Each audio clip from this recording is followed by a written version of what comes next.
Greetings, dear viewers, ladies and gentlemen. A very warm welcome to ABC World English News with me, Shifara Lako. And please do stay with us as I go through our selected brief updates for the hour, right after the following top stories.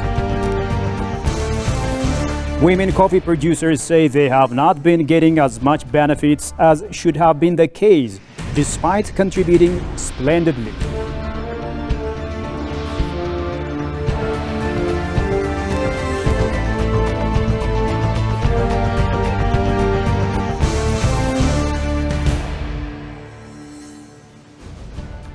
And Angolan president stresses the importance of reconciliation.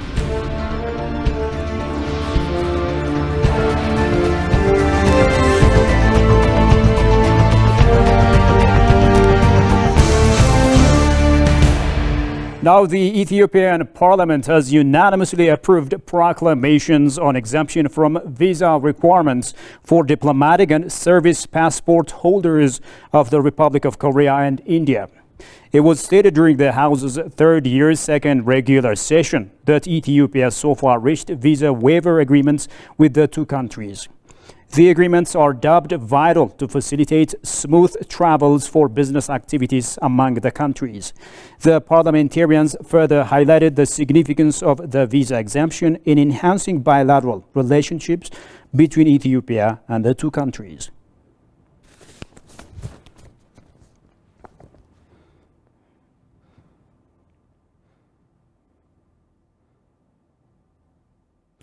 Ethiopia and China today announced the elevation of their bilateral ties to all-weather strategic partnership, according to the joint statement issued by the leaders of the two countries. The statement was issued after the bilateral discussion between Prime Minister Abiy Ahmed and President Xi Jinping on Tuesday morning at the Great Hall of the People, Beijing, together with their respective delegations. During the bilateral meeting, Abiy indicated the importance of Chinese investments in Ethiopia's economy and encouraged more investments into the 5 key pillars of agriculture, manufacturing, ICT, mining, and tourism. For his part, President Xi Jinping congratulated Prime Minister Abiy Ahmed on Ethiopia's accession to the BRICS and announced the elevation of partnership between the two countries from comprehensive and enduring strategic cooperative partnership level to an all-weather strategic cooperation partnership level.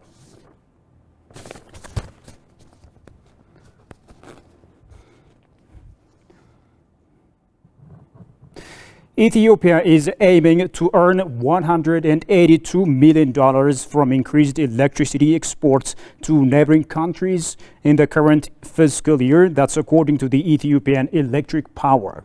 Ethiopian officials have been in talks with the Tanzanian counterparts to begin exporting power, which would boost export revenues. During the last fiscal year, Ethiopia exported 1,701 megawatts to Sudan, Kenya, and Djibouti. Exports to Kenya have been ramping up since an agreement was signed last November, with Ethiopia now accounting for 70% of Kenya's 600 megawatt import capacity.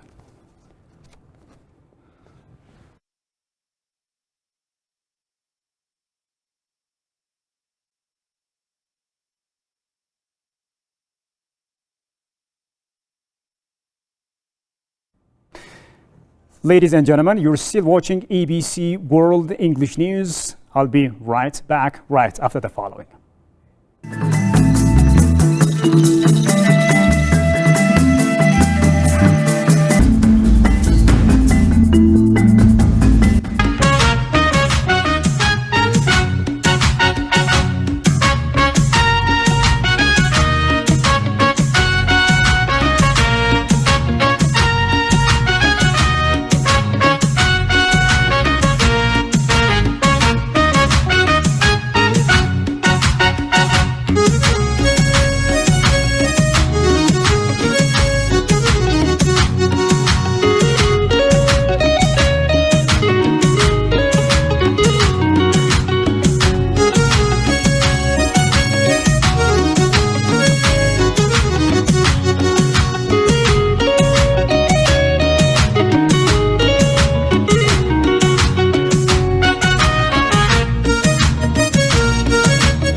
You're still watching ABC World English News, and now we move to coffee, which is Ethiopia's flagship export item, as our agenda.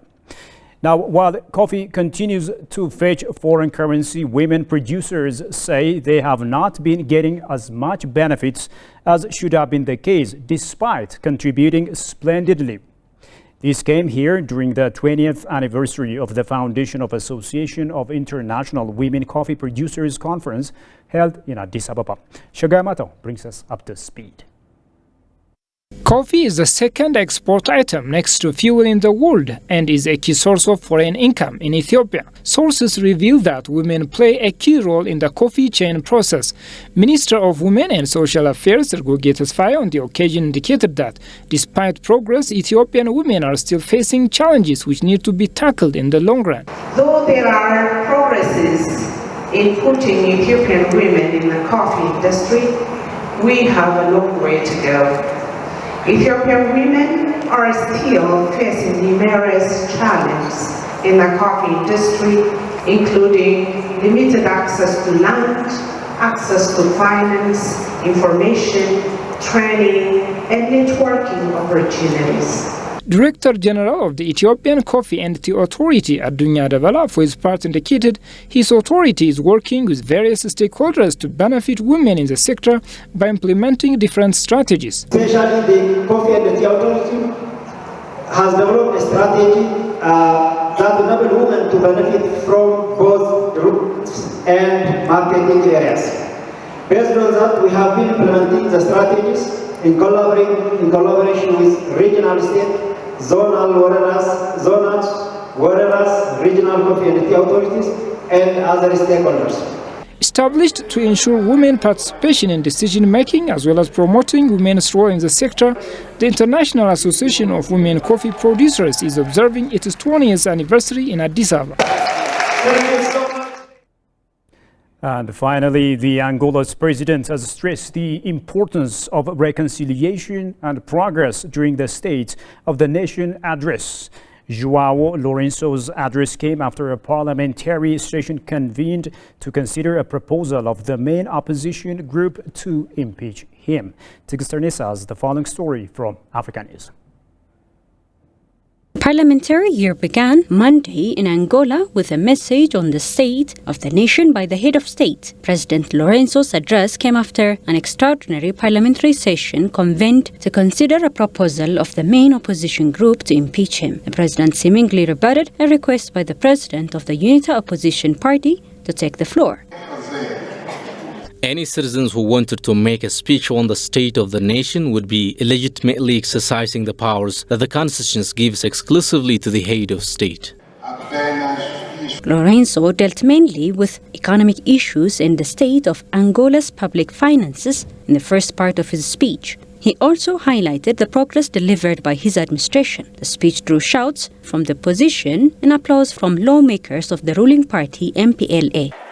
It was a speech that reflected the state of the nation as we are. The President's speech reviewed all sectors, highlighting the investments that are being made, those that will be inaugurated by 2024 and those that are being implemented.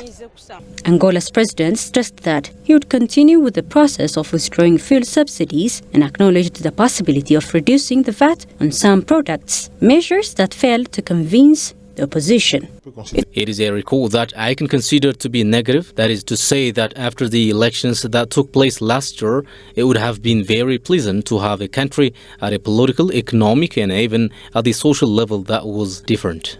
Lourenço anticipates a slowdown in economic activities, which will be offset by expected growth in the non-oil sector. Angola's National Assembly is made up of 220 deputies, with the ruling party MPLA party holding the absolute majority.